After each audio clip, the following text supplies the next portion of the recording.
ஹரியானா முன்னாள் முதல்வர் ஓம் பிரகாஷ் சௌதாலா சனிக்கிழமை அன்று இரவு திகார் சிறையில் சரணடைந்தார். ஆசிரியர் நியமன ஊழல் வழக்கில் ஹரியானா முன்னாள் முதல்வர் சௌதாலாவுக்கு 10 ஆண்டுகள் சிறை தண்டனையை திஸ் ஹசாரி சிபிஐ நீதிமன்றம் 2013ஆம் ஆண்டு ஜனவரியில் வழங்கியது.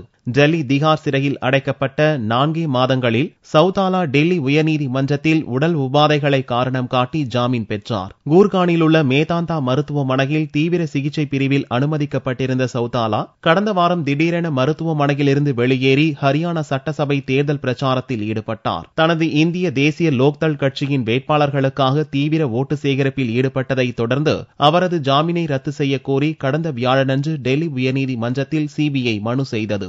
சௌதாலாவின் போக்கை கடுமையாக கண்டித்த உயர்நீதிமன்றம் ஜாமீனை ரத்து செய்து சனிக்கிழமையே சௌதாலா திகார் சிறையில் சரணடைய உத்தரவிட்டது. நீதிமன்ற உத்தரவுப்படி சனிக்கிழமை இரவு 8:45 மணிக்கு திகார் சிறையில் சௌதாலா சரணடைந்தார். ஏற்கனவே அவர் அடைக்கப்பட்டிருந்த 2ஆம் எண் சிறையிலேயே மீண்டும் அடைக்கப்பட்டார்.